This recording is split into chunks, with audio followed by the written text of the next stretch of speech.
Welcome to Basic Brewing Radio for Thursday, January 26th, 2012. I'm James Spencer. Here at Basic Brewing Radio, we're all about home brewing.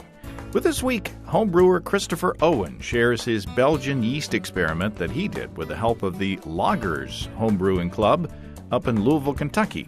How do 6 Belgian yeasts stack up against each other? Stay tuned to find out. If you're new to home brewing and would like to get into the hobby for the first time, check out our website, basicbrewing.com, where you can find archives of our audio and video podcasts and our DVDs to walk you through basic and more advanced brewing techniques. And our 2012 Brewers Logbooks are still in the house. You can log 50 batches of beer with the logbooks, and we've got calendars in the front where you can track your brewing sessions and how the fermentations go and such as that. Very cool stuff. Check them out. You can follow me on Twitter. My username is Basic Brewing, all one word. Also, you can find me on Facebook at facebook.com/basicbrewing.james. And we have a Basic Brewing Radio and Basic Brewing Video page on Facebook as well at facebook.com/basicbrewing. Thanks again to everybody clicking on the Amazon.com associate link on our basicbrewing.com site. Whenever you think of Amazon, think of us and click on our associate link first. It won't cost you any extra, and you'll be helping us to bring you this show, and we greatly appreciate your support. And, of course, there is an amazon.co.uk link on there, too. We have associate links for Brew Your Own magazine and the American Homebrewers Association on our site, too. And we've got iPhone and Android apps out there, and we're on the BlackBerry podcast directory, too, and we're on the Stitcher app as well. I bottled my entry into the Brew Your Own magazine Basic Brewing Radio Collaborative Experiment a couple of days ago. As you'll remember, we're testing whether Trub makes a difference in the beer if you transfer it into the fermenter. I'm not going to give you any spoilers, but I will tell you that I am seeing a difference in clarity. So if you're playing along at home, make sure to make a note of that if you see it as well. I'm looking forward to hearing all the results. The deadline is February 20th. Registration for the National Homebrewers Conference opens February 1st. This year, the conference will be in June in Seattle, and it has sold out for the past few years, so get your reservations made. And if you're going to be in Seattle and want to conduct an experiment that we can talk about on the show, please let me know, and we can coordinate. Had a lot of fun last year in San Diego sampling homebrewer experiments from our listeners, and I hope we can do the same in Seattle this year. So if you're interested in getting together with us and doing an experiment that we can talk about on the show, please drop me a line. Speaking of experiments, let's go on to this week's. We've tasted and taken part in a few experiments comparing different yeasts, and they're always fun and interesting in what we find. But this experiment from Christopher Owen and the members of the Loggers Club has an added dimension in the way they collected and reported data from their participants. Well, Christopher Owen, welcome to Basic Brewing Radio. Great. Thanks for having me. You're up there in Louisville, Kentucky. Did I say it right? That's right. Louisville. Louisville. You got to get a little bit of Tom Brokaw in there. Right. And who have you got with you up there? We've got Leah, president of the Loggers Homebrew Club, and Paul, the owner of my old Kentucky Homebrew. Welcome, everybody. Great. Thanks for having us. We are so excited that you included us in this experiment, or at least to let us play along. Talk about what you've done here. Well, we have a learning session before every meeting at our homebrew club, and I got the crazy idea that I wanted to play with some Belgian yeast strains because there's so many available on continuous lineups as well as the seasonal strains, and just wanted to really know how different they are, how much flavor difference do you notice, and possibly even which one might be best for doing in your competition beers. And so you designed an experiment splitting one base beer into separate batches for each of these 6 Belgian-style yeasts to digest and have fun with. What was the base beer like? What we did is we took a Belgian triple recipe just Pilsner aromatic and sugar. And we dropped the gravity down a little bit, partly because we didn't want everybody in the club drinking 9% Belgian triples, 6 of them, and plus it also in the size that we did the fermentations in at that gravity at the 2 gallons was 1 tube of yeast was a perfect pitch for it, so it worked out well. So you did a pretty elaborate fermentation schedule. Talk about that. Well, we got from Brew Like a Monk. I noticed that the majority of the Belgian breweries raised temperature during their ferment, and all of the Trappist breweries increased the temperature during the ferment. So I figured these strains are coming from there. I should mimic that when I do the fermentation. So when I pitched them at right in the mid 60s, 66, and let it go up to 68, and I kept it there for a day or two, and then put a heat wrap on all 6 of them, began increasing the temperature 2 degrees a day until it got up to 80 degrees. And then let it sit there for a day or two, and then brought it back down at the same rate, and let it hold out at 70 for a couple more days, and then turn the heat off and let it cool down naturally. And then to clarify, you cold crashed to 36 degrees Fahrenheit for a couple of weeks after that. To clarify, that's right. So we I think we ended up letting them go 24 days, and then we crash cooled them, get all the yeast to drop out. We did that partly because we were noticing some color differences with the beers, and we were curious if it was just reflectivity of the different yeast strains based on how they flocculate. Mm-hmm. So we wanted to get it cold, get them all to crash out, and see if there really was a color difference, which there wasn't. So and then you force carbonated. I did. And bottled them. Mm-hmm. So talk about the 6 strains that you used. So we went, there are a lot of good ones out there, but we went with the White Labs. And we did the 500, the 510, the 530, the 540, 550, and 570. So, and respectively, they're you say that they're from Chimay, Orval, Westmalle, Rochefort, Achouf, and Duvel. That's correct. And you wanted to, you had the beers evaluated by a small panel of BJCP certified judges to make sure, I guess, that they were within the tolerances for the style? That's correct. A couple of things. We wanted to just make sure they were good, clean beers that we presented to the club. We wanted to make sure they were within style, also understanding that we dropped the gravity a little bit.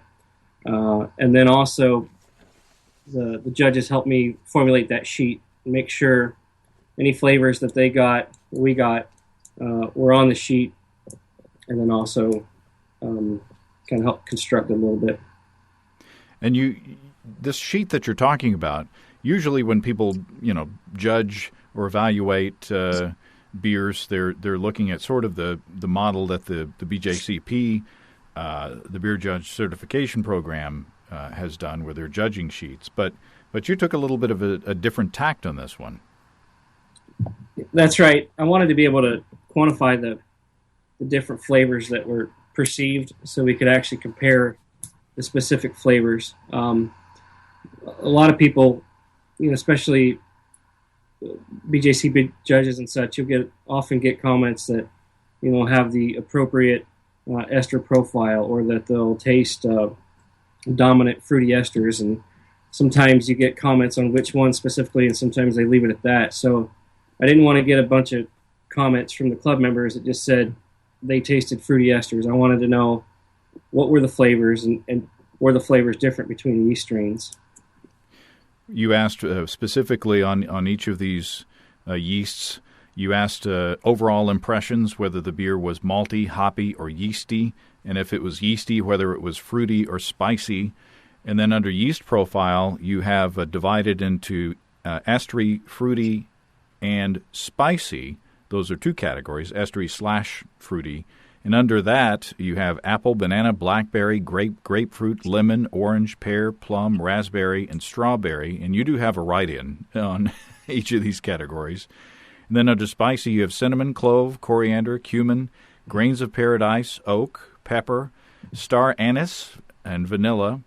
And then you have another category for malt profile, under which is biscuit, bread, bread crust, caramel, cracker dough, dried fruits, and under that, raisins, currants, prunes, dates, figs, and licorice, and then toast and toffee. And then under hop profile, you have spicy, citrusy, perfumey, soapy, and earthy. So each of those has a checkbox by it. So pretty simple. I mean, you wanted to make it, I guess, standardized to enable you to collect the data?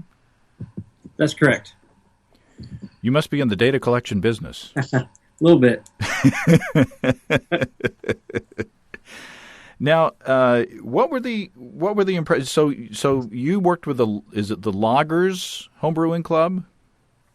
Yes, we're the Louisville Area Grain and Extract Research Society.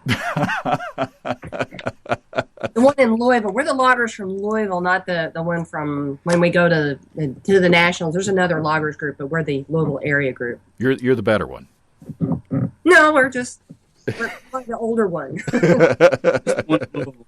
Yeah, Louisville, Kentucky. That is not Colorado. I love the what people spell with the suds and such as that. So what were the impressions, Leah, when you asked what? You asked 30 people within the club to participate? What was the reaction? Well, it was very surprising. First, we got it all set up, and when we told them what we were going to do, they were very excited because, number one, it's free beer. Mm. and number two, we were really trying to collect data from it. And our club we've got over 100 people in our club, but that fluctuates from people attending meetings from about 30 to 50 that'll show up on every given month. So we can sort of get a mix of different people, but this one was pretty well attended, and people were very enthusiastic about it. And so we handed out all of Christopher's sheets and pencils, and then we went and passed out the samples.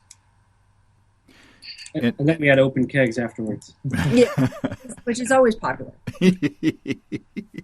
And so did you see, what was the reaction to the form itself? Because on the one hand, you want to restrict the data or put it into neat little piles so that you can count it up easily.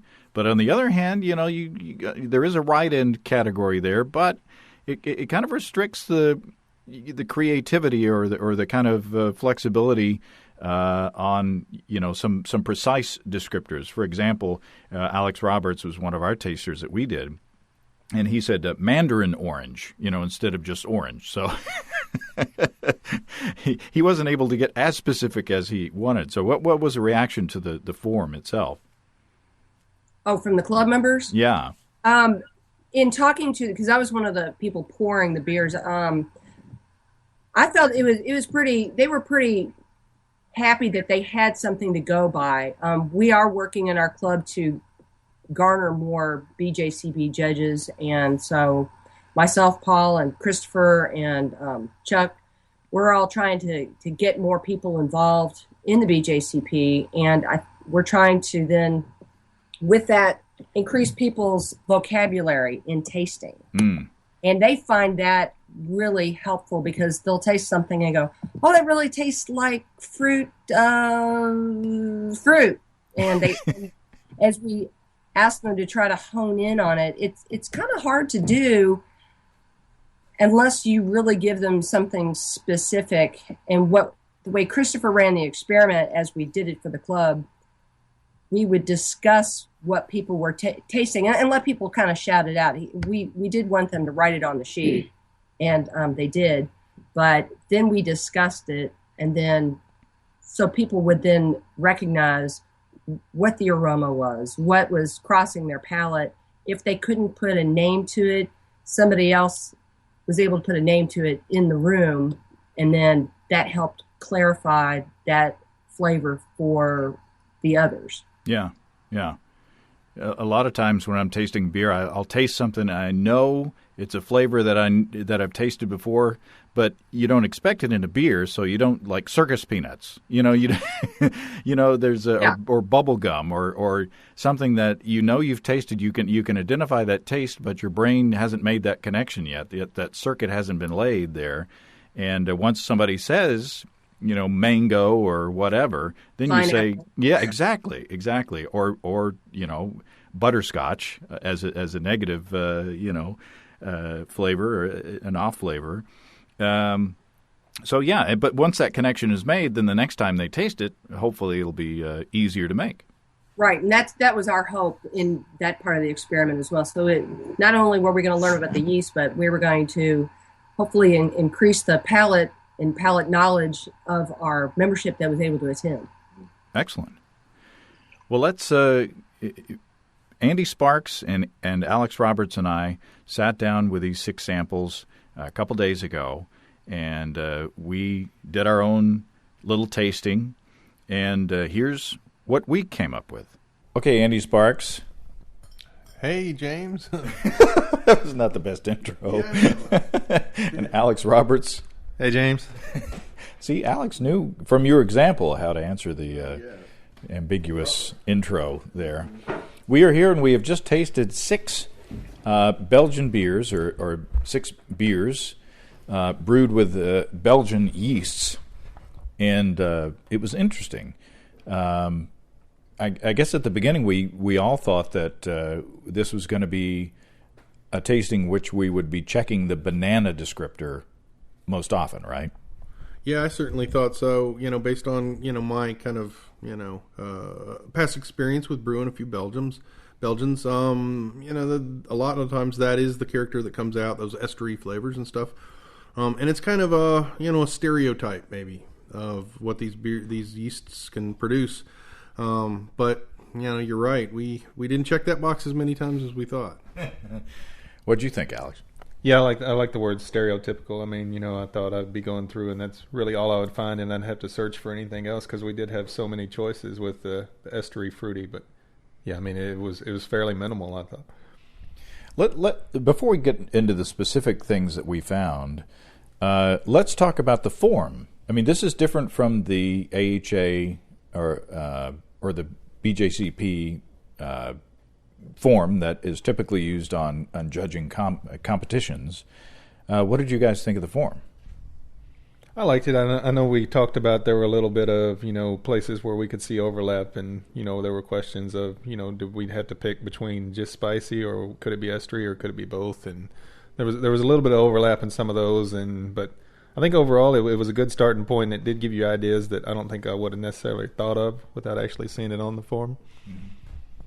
Yeah, I think it kind of helps force us to keep our answers aligned with each other, which I think makes the data collection process easier and the analysis of the data later easier. I mean, if it was up to us, and I put notes at the bottom of mine because I'm so used to that kind of judging. But yeah, it was really kind of trying to force us to answer each thing with a checkbox and not, being able to write an answer, which is kind of our fallback. Mm-hmm. Yeah, I think I can see pluses and minuses to it. I can see that it is handy for the data collection in the type of graphs that were produced from it, that Christopher produced from it. But on the other hand, it is kind of pigeonholing you into forcing you to answer one way or the other. Whereas if there are other write-in categories or write-in answers in the categories, but it kind of forces you into those pigeonholes, which could be good and could be bad. I mean, it depends on what you find. I mean, for instance, I didn't taste any of this, but if you had an answer, say, cotton candy or something like that, or circus peanuts, it's not it's not on there. But it's interesting from the perspective of data collection. Were you guys surprised at the range of flavors that we got from this selection of yeasts? Yeah, I was really surprised with the range of flavors. I was also surprised with, on the majority of them, I would look at, the flavors I would get and compare it to the brewery that these yeast, were derived from. And I had trouble actually, seeing the resemblance between the two on a lot of these. It was a lot more than I expected. I expected the Chimay, to be the typical darker, kind of sugary, kind of, dark fruits and that kind of stuff. But I really didn't get hardly any of that out of number 500. Mm-hmm. Yeah, I agree. I was expecting to have a lot more aromatics on every single one of these. And while everyone did produce kind of esteriness and some aromatics, some were much more dominant than others, and some really produced a lot of perfume to your nose and aromatics that you get to smell when you start to drink the beer. And others tended to be a little less aromatic, actually some extremely less aromatic. And dry, and in the end, when you're trying to engineer your beer and trying to get these flavors, I think this kind of information is going to be really valuable because it really helps you decide which yeast you're going to use to drive that kind of aromatic quality in your beer. What were you guys' favorites? I mean, pick some interesting, the ones that you like the best. I like 500 and 550, and I think one of the reasons I like 550 is, it was the first one that I actually saw a resemblance between it and the actual brewery. I mean, it was the Schoof, and I tasted some of the more typical Belgian qualities in that one, and I think 500 and 550 were probably my two favorite. I really like the 500. Unfortunately, it was the very first one we tried, and so in a way, it might have been interesting to try them in a different order and see if I found them as entertaining or as delicious. But I really liked the 500. It had that kind of classic banana character and some spiciness too. But I was really intrigued by the 540. I thought that it really brought out in this exact same wort. It brought out all these kind of date and fig-like notes that I'm really thinking would really lend itself to some bigger beers, doubles, and maybe even like a barley wine or something like that. Yeah, I agree. I liked 500 and 570. Mainly because I guess I was trying to pair the yeast with the style of the wort. This is more kind of a sort of a golden ale triple wort. Mm-hmm. And to me, the 500 and the 570, that would be the Chimay and the Duvel yeasts, paired, I thought, most nicely with the wort. And both of them, I thought, the 500 had a lot more banana character. It had the most banana character of any of them, in my opinion. But both of them, you guys got some more darker flavors and character from the 570 than I did. But the 540, we all thought that the 540, that's the Rochefort yeast, had some dart that even in this light-colored, this amber-colored wort, brought out some dark. I wrote down prune and date character to this beer. So I thought that and we all commented that this would be an interesting one to try on a double. So maybe the next time I try to do a dark colored Belgian beer, maybe the 540 is the one that I would pick out. We looked at the graphics, the graphics that or the graphic representation of the results was really cool, I thought, the way they were laid out. And it was interesting to see where we kind of agreed with the majority and where we kind of differed from the majority. What did you think, Alex? Coming from the engineering background, the kind of you analyze data all the time. What did you think? Yeah. What really surprised me, and I know we talked about this, is when we looked at the dried fruit, malt, and we looked at number 540, and basically, every one of their data points was either, raisin or fig found in that one, and that was really quite surprising. That I know they took several people and did this, and every one of them either picked one of those two, and just us three sitting around had all kind of found at least one differing than those two in that beer. And that's what kind of surprised me the most on seeing some of this, is that they did find one where all of them agreed it was either one of two things in the beer. Right, and the idea of actually being able to say, okay, I think I taste date, or I think I taste fig or raisin. Well, those are all fairly kind of similar, sweet, rich, dark flavors, and yeah. But I think the main thing is that it shows off that part of the beer, right? That it really brought out the malt profile of this wort. Whereas some of the other ones really drove the yeast profile. The yeast, showed off its fruity esters, but everything was the same except for the yeast. It's really fascinating. Should we talk about our least favorites and why? I'm afraid we might hurt some yeast feelings. And they're still listening. They're still in the dregs of the bottles here. That's true. Yeah, I found like the 510 and the 530 were probably my least favorite. They both ended up being pretty dry beers, although I think in the notes they say the 510 was the least dry. It seemed to me to be also just about as dry as the rest of them. But they had kind of the least, to me, kind of the least exciting flavors, and to some degree, and not as much nose, not as much aromatics, which is really one of the things I'm going to be looking for in a Belgian beer, is to get those aromatics. Yeah, the 510 is the Orval, according to the list here, and the 530 is the Westmalle. Yeah, I totally agree with Andy. As far as, especially with the 530, where he said it was the least complex. I mean, it's really the only one that I didn't make any extensive notes other than just check a few of the boxes that they had. And I mean, if you just look at my note sheets, it definitely seems to be the simplest of them all as far as the flavor profile is concerned. Yeah, I was surprised. I mean, I've used some of these or several of these yeasts in the past. Probably the 500 and the 550 the most. And maybe it's because, I mean, the brewing process that these guys went through to brew the beers and cold condition the beers and, watching the fermentation temperatures, I'm not anywhere near that level of sophistication. So maybe if you dumb down the process, as in brewing like I do these beers, maybe the differences aren't as stark. I don't know. It would be interesting to know that. Well, we talked about this a little bit when we were drinking these.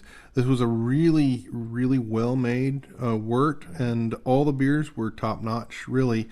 There were no flaws in the beers, except for the fact that they just didn't seem as impressive as maybe one before it or one after it. But it would be interesting to see, if we did this exact same experiment with 2 or 3 other Belgian-style beers, like a triple, something like that, a really rich Belgian double. This was kind of a Belgian golden style.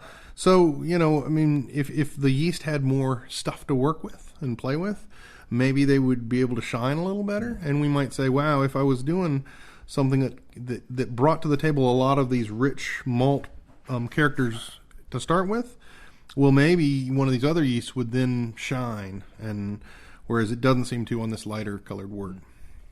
So maybe that's a challenge to the guys in Kentucky. Send us more beer, right? Send us another 6-pack. Well, guys, this has been fun. With all of these tastings, it's an adventure, and with every time we do this, we expand our knowledge, and I hope that we are able to pass that, at least a taste of that knowledge, on to other folks. And so I appreciate you guys taking time. Well, thanks, James. Yeah, I would say, this should be something that hopefully might trigger this kind of experimentation in other clubs around the country. And, these guys really pulled out the stops and did a great thing here. But your club could do something like this too, and really enrich your own club with some really cool knowledge, and it's a bunch of fun too. There you go. Thanks, Alex. Yeah, thank you. So that's the kind of broad perspectives observations that we had on the samples, and we discovered that some of what we were tasting went along what y'all tasted, and some was a little bit different. But the fact that we could look at the results from this tasting with so much detail was awesome. Christopher, talk about the way that you broke down the descriptors and were able to chart them out visually. Just did the stack proportion graphs, and I did it on multiple categories of the data. So the overall data set, breaking it down in very broad categories of say yeast, malt, or hops, and then getting into it deeper. If you just look at, say, the yeast characters, those are divided into two, fruity and spicy. And then you can also just look at the fruity components of the yeast characters. So it's from very general to very specific within each category. Like for instance, if you were to look at, say, the spicy yeast characters, you've got these kind of bar graphs with they're color coded, really cool. They get a little gradients on them, made on a Mac. But in each of the categories, like for instance in the White Labs 500, 540, 550, and 570, there are big, wide, pinkish red areas for clove. Mm-hmm. So at a glance, you can see that those four strains were perceived to have a lot of clove in them. And the same with pepper. In those same ones, pepper was, I guess, mentioned more times out of the total.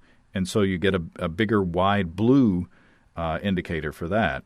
And it's interesting also that just glancing at this, you can tell that some of these varieties, some of these strains had sort of a lot more complex flavors and characters because in some of them they don't have as many colors as the others. Does that make sense? That's right. And you can also read from the graph, what I would say is how balanced are the flavors. So the more equal the bars are to each other, the more evenly they're represented within that style. So if you have one strain that has one very large bar and a couple of really tiny bars, by and large, that strain was dominated by that one character. Whereas if they have 5 bars and they're relatively the same size, then overall they were evenly tasted. That's a good point. That's a good point. So what I did is each one of these represents a proportion of the data for that particular taste character. So say vanilla. Out of the total number of descriptors total, how many of them were vanilla for that strain and for the next strain, and not just how many people tasted vanilla, but how many times was vanilla brought up for that strain. Because you could mark down multiple, you could have checked as many boxes or you could have checked no boxes. So it's per the total data set. Huh. So what was the biggest surprise? I mean, Paul, did you get to sit in on the tasting as well? I did. Ultimately, I thought the biggest surprise was that, and it was one of the concerns I think we had when we were putting this experiment together, was if we drink all of these side by side, are they going to be different enough that when we give them to the club, that it's going to be a worthwhile experiment, that they're going to, that everyone's going to take something from each individual strain. And that was probably the biggest thing we discovered when we sat down and did the pre-test before we gave it to the club, was just that there was more dominating flavors in each yeast, that each yeast brought a certain flavor to the table, a certain character to the table. And overall, I saw from it, at least from at the shop, was once people had tried these different yeasts and they had, at least maybe they had in their head what a certain, what yeast they wanted to use for a recipe, they may have changed their mind and said, well, I always use the 500, but I really like the characters the 550 gave. And so I definitely saw it from after the experiment, that end where people were now deciding for themselves which strain fit the recipe the best for them, and I really enjoyed seeing. And this document, I would assume, would be something that you could have handy in your shop to kind of help people pick out the yeast strain that they might want.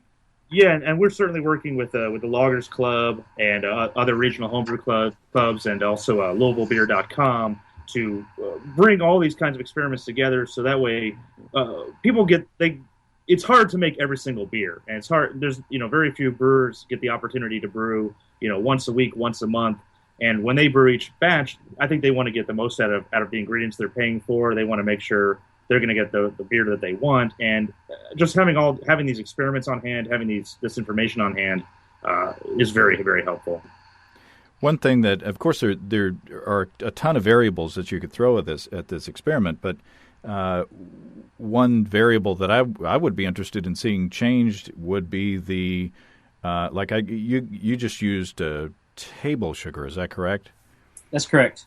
So I think we were talking about the 540 bringing out some kind of dark fruit flavors, and that we picked it up, and y'all did too.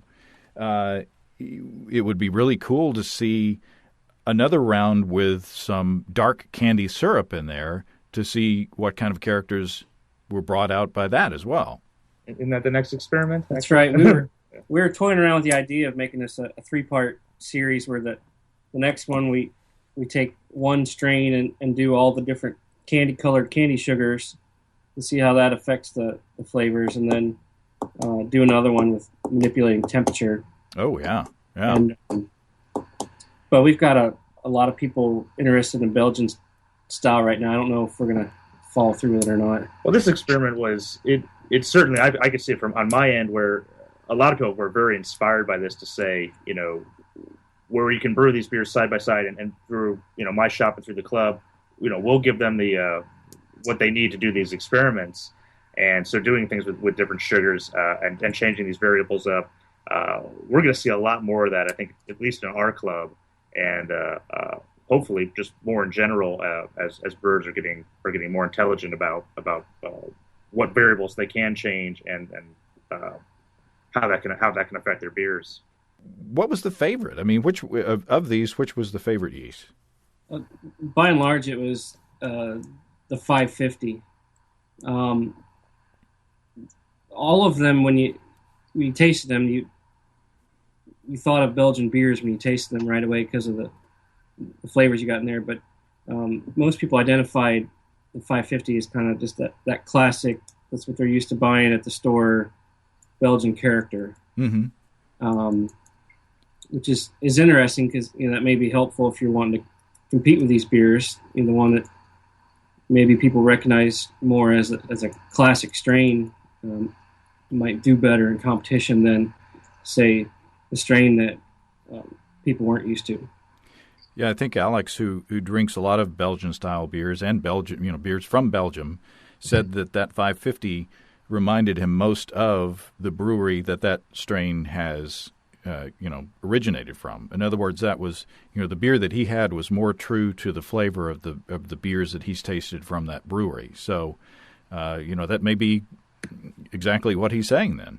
Yeah, and that's an interesting part about the experiment in general, too, where this was a very, very traditional recipe, and where these strains of yeast are going to have different reactions with the grain bill and the hop schedule that is relative to the beer that originates from that brewery. We in some cases this is very the just using Pilsner yeast and aromatic is different than a Rochefort 10 recipe, which which one of these yeast strains is from. That's certainly going to change some stuff up too. So I think it was good in this experiment just to keep things basically as simple as possible, so that we were tasting the yeast. Similar as when we've done a hop experiment in the past, where the recipe we just probably just do 2-row and 1056 and keep it as clean as possible and let the hop do all the work. So certainly letting the yeast do all the work was really the most beneficial part here. Right. Yeah. And it's interesting because it really broadens what's acceptable for the style. There are some of these beers that if you entered them in a competition, a judge might say something just doesn't taste right. The ester profile is slightly off. In reality, it's just somebody used a different strain of yeast than what they're used to tasting. Mm-hmm. These are all Trappist strains, and possibly at a different temperature, and possibly for a different amount of time. So. Right, and so it's maybe nothing wrong with a particular beer. It's just the strain. Yeah, and of course, for instance, on the 540, I got a real strong orange and orange pith character out of it. The rind came out, and you run the risk of something like that getting dinged to competition because I've never tasted that from a strain before. So it was interesting. Yeah. We also, I see marks on our paper for lemon on that as well, or the citrusy fruits as well. So very interesting. So Leah, do you see anything that you would do differently next time with the next set? More beer. No. I think what we had discussed, because there were 6 of them, what happened in our group, it's facilitating the tasting, getting the taste to the people. But what happened was it took a little too much time, and we started to lose our audience, because it did take a while to get the beers to, that large of a group. Mm-hmm. As much as they gave us their full attention, which was great, because they were really excited about it. But I think we started to lose them near the end because there were 6 of them. So I think next time Christopher and I discussed that maybe we would make the experiment, maybe 4 of them, maybe do a pre-experiment and then cut it down, and then we're not overwhelming our audience. Yeah. We were experiencing some of the same thing. It's like number 4 and 5, we took a little less time than the other 4. Right. I mean, the data sheets reflected that as well. Yeah, but we found that even with our small group of 4 BJCP judges, I mean, and we're used to doing 12 beers in a flight, even if they are Belgians. Right. Near the end, your palate gets a little blurred, and we're experienced tasters, so you can imagine what our folks were doing at the club meeting. Yet another reason we didn't go with a full strength triple. Yeah. Yeah, we got a little more chatty at the end as well, so we were comparing notes as we were. So, yeah, that's the part of the risk of the endeavor, I guess. Oh, absolutely. Well, we are for those who are curious. We are going to work to get this, both the results and the form, out there in a PDF that we'll put a link in the description of this episode on basicbrewingradio.com, and so that I hope that that other clubs across the country will take a look at this, and I hope that it will spark some interest and get the ball rolling in other places. And if they have some questions on how you tabulated the results, can I send them to you, Christopher? Sure. That'd be awesome. I think this is great. This is a lot of fun, and I really appreciate y'all including us in on this. And I hope that it will educate the folks out there and give them some guidance, because it is confusing when you're picking yeast strains, as to which style you want to brew and which way you want to go. So I think this is a lot of fun. Beforehand, I would have gone in to pick my yeast strain based on which brewery I like the best, which other beer I like the best, say for instance, Chimay is the one you're most familiar with. That's what you go by, but maybe really the flavors you want come from Roquefort or, the Duvel strain or something. Mm-hmm. Well, excellent. Well, thanks again, everybody. I appreciate y'all taking time out, and I hope that you'll think of us in the future. Will do. Well, thanks again to Christopher Owen, Leah Dinas, and Paul Young. Excellent experiment. I really appreciate being included in the discussion. Also, thanks to Andy Sparks of thehomebrewery.com and Alex Roberts, as usual. And one addendum from clarification or correction from Christopher. He says towards the end of the interview, he referenced the White Labs 540 as having the orange and orange pith character, but in fact it was the White Labs 510 that he said had the orangey, pithy character. So I appreciate the clarification. And I appreciate Christopher making a PDF of not only all of the results from the experiment and all the clever graphs that he produced, but also at the end of the document you'll find the form that everybody used to evaluate the yeasts, evaluate the beers. So if you want to do this experiment with your homebrew club, you can use that as kind of the template. And as usual, you can find that in the description of this episode on basicbrewingradio.com. If you have brewing questions, show suggestions, or just want to say howdy, write to james@basicbrewing.com or just fill out the contact form on basicbrewing.com. Please don't forget to tell us where you're from. Be sure to check out our DVDs, Extract Brewing and Partial Mashing, Stepping into All Grain, Low-Tech Lagering and Decoction Mashing, and Introduction to Wine Kits. You can find them all on our site, along with our Brewer's Logbook, which is available to order right now. We've got combo deals to save you a few bucks if you want to buy more than one DVD at a time, and you can check out our Basic Brewing shirts in the store, too. You can see a listing of the fine folks across the country who sell our DVDs on basicbrewing.com, and if there isn't a vendor in your area, you can order them online in our online shop at basicbrewingshop.com. Thanks to everybody who's continued to click on our Amazon.com link. We appreciate the support there. Our featured products this week that were purchased through the link are Monster High Dead Tired Draculora Doll and 5 Dell Ultra Sharp 24-inch LED LCD monitors. I assume they all came from the same person, so thank you very, very much for clicking on us when you're buying your computer stuff and your Draculora dolls. I've never seen that. You learn something new every day. Thanks again, everybody. Remember, I can't tell who bought what, so no worries. Just click on the Amazon.com logo on our site the next time you feel like Amazon shopping. We greatly appreciate your support. Don't forget, you can also join the American Homebrewers Association or subscribe to Brew Your Own magazine through the associate link on basicbrewing.com. And don't forget to register for the National Homebrewers Conference. That opens on February 1st. That's all until next time. Until then, thanks for listening. I'm James Spencer. Production help for Basic Brewing Radio and our website is provided by Kelly Dodson. Basic Brewing Radio is a production of Active Voicing. We'll talk to you next time, everybody. So long.